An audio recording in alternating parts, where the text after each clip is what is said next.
যেদিন বাসায় মাছটা এভাবে রান্না করি সেদিন ভাত খাওয়ার জন্য কাউকে ডাকতেই হয় না, ঘ্রাণে ঘ্রাণে সবাই ভাত খাওয়ার জন্য টেবিলে চলে আসে। বিশেষ করে এই মাছ ভুনাটা আমার ভীষণ পছন্দ। কি যে মজা এই ঝোলটা বলে বোঝাতে পারবো না। চালেন রান্না করে ফেলি। প্রথমে আমি এখানে কয়েক টুকরা রুই মাছ নিয়েছি, যে কোনো মাছ দিয়ে এই মাছটা রান্না করতে পারবেন। ভালো করে ধুয়ে পানি ঝরিয়ে নিয়েছি। হাফ চামচ থেকে কম লবণ, হলুদ আর শুকনো মরিচের গুঁড়া দিয়েছি। ভালো করে ঘষে ঘষে প্রত্যেকটা মাছের টুকরার গায়ে লাগিয়ে নেব। লাগানো হয়ে গেলে তারপর এটা ভেজে নেব। সবগুলো মাছের টুকরা গায়ে লবণ হলুদ মাখানো হয়ে গেছে। এবার ভাজার জন্য একটা কড়াই ভালো করে প্রথমে গরম করে নিয়েছি। সেখানে বেশ খানিকটা রান্নার রেগুলার তেল দিয়েছি। তেলটা গরম হয়ে গেলে একে একে মাছের টুকরাগুলো তেলের উপর বসিয়ে দিয়েছি। উল্টে পাল্টে হালকা কড়া করে ভেজে নেব। একদম কাঁচাও থাকবে না, আবার কড় করে শক্ত করেও ভেজে নেব না, মানে মিডিয়াম পর্যায়ে। মাছ ভাজা হয়ে গেছে উল্টে পাল্টে। এবার তেল ঝরে উঠিয়ে নিচ্ছি। ওই তেলের মধ্যে একটা মশলা রেডি করে নেব। এই মশলাটার কারণে এই মাছ ভুনাটা খেতে এত বেশি মজা হয়। এখানে 4টা শুকনো মরিচ দিয়েছি, সাথে কয়েক কোয়া রসুন আর হাফ ইঞ্চির মতন আদা কুচিয়ে দিয়েছি। নেড়ে চেড়ে কিছুক্ষণ ভেজে নিয়েছি। 4টা কাঁচামরিচ দিয়েছি, ঝালটা পছন্দ অনুযায়ী কম বেশি করে নেবেন। আর এখানে 1 কাপ মতন পেঁয়াজ কুচি দিয়েছি।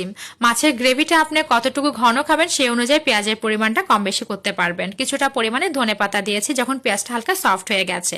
1 মিনিটের মতো নাড়াচাড়া করেছি। তারপর এখানে 1 চামচ থেকে কম সরিষা দিয়েছি। সরিষাটা অবশ্যই দেবেন, সরিষার কারণেই কিন্তু এই মাছ ভুনাটা খেতে ভীষণ ভালো লাগে।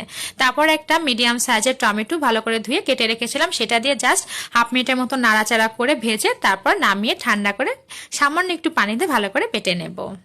এবার রান্না করার জন্য ওই কড়াইয়ের মধ্যে আমি কিছুটা পরিমাণে রান্নার রেগুলার তেল দিয়েছি আর কয়েকটা এখানে কালো গোলমরিচ দিয়েছি, মানে 5 থেকে 6টার মতন হবে। হালকা একটু ভেজে নিয়েছি। তারপর যে মশলাটা তৈরি করেছি সেটা দিয়ে দিয়েছি পুরোটাই। নেড়ে চেড়ে জাস্ট 2 মিনিটের মতন তেলের সাথে ভেজে নিচ্ছি। ভাজা হয়ে গেলে এখানে আমি প্রায় স্বাদ মতন লবণ দিয়ে দিচ্ছি। 1 চামচ থেকে একটু বেশি হবে, মানে আপনার লবণটা একটু বুঝে দেবেন। আর এখানে সামান্য একটু হলুদের গুঁড়া দিচ্ছি। আর কোনো মশলা এই রান্নায় অ্যাড করব না। মশলাটার সাথে নাড়াচাড়া করে মিশিয়ে দেওয়ার পর সামান্য একটু পানি দিয়েছি মশলাটা কষানোর জন্য। মশলাটা যত বেশি ভালো করে কষিয়ে মাছটা রান্না করবেন, আপনার মাছ ভুনা খেতে কিন্তু তত বেশি মজা হবে।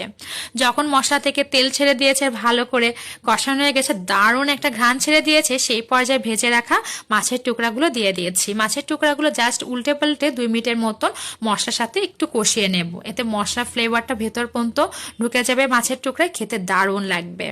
আপনারা চাইলে পানি বলকে আসার পর মাছের টুকরাগুলো দিতে পারেন, কিন্তু আমার কাছে মাছটা হালকা একটু কষিয়ে নিলে খেতে বেশি ভালো লাগে। এরপর রান্না করার জন্য এখানে হাফ কাপের মতন গরম পানি দিচ্ছি। অবশ্যই কিন্তু গরম পানি দিয়ে এই মাছটা ভুনা করবেন, কারণ মাছ তো আগে থেকেই ভাজা আছে আর মশলাটাও রেডি করা ছিল, এই জন্য রান্না করতে বেশি একটা সময় লাগবে না।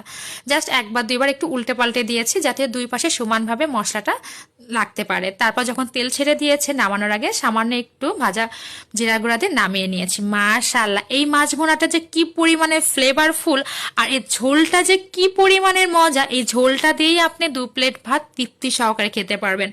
এত বেশি মজা এই মাছ ভুনাটা আপনি বলে বোঝাতে পারবেন না।